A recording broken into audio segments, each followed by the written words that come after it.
Sì, a Canton c'è stata l'inaugurazione a Fiumevento di questo bike park.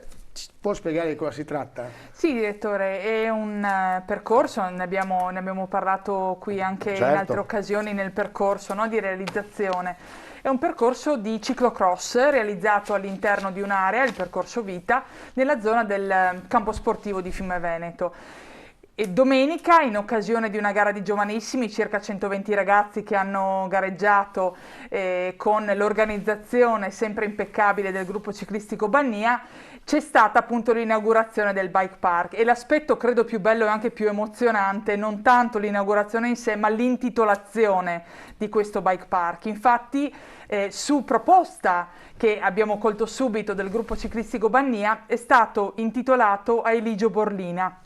Eligio Borlina, non solo padre dell'attuale presidente Fabrizio Borlina, ma anche una persona che davvero ha segnato la Eh storia del beh, ciclismo fiumano, considerato il presidente per Presidente. eccellenza, una persona che davvero teneva i propri atleti proprio come dei figli.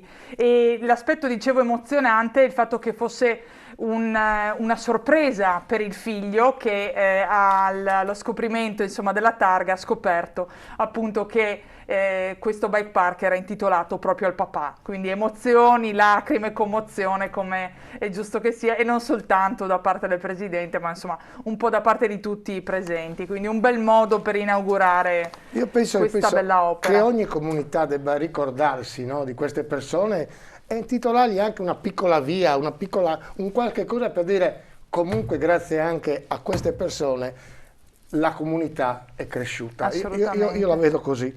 Grazie Jessica Canton, sindaco di Grazie, Fiume direttore. Veneto. Siccome parlava di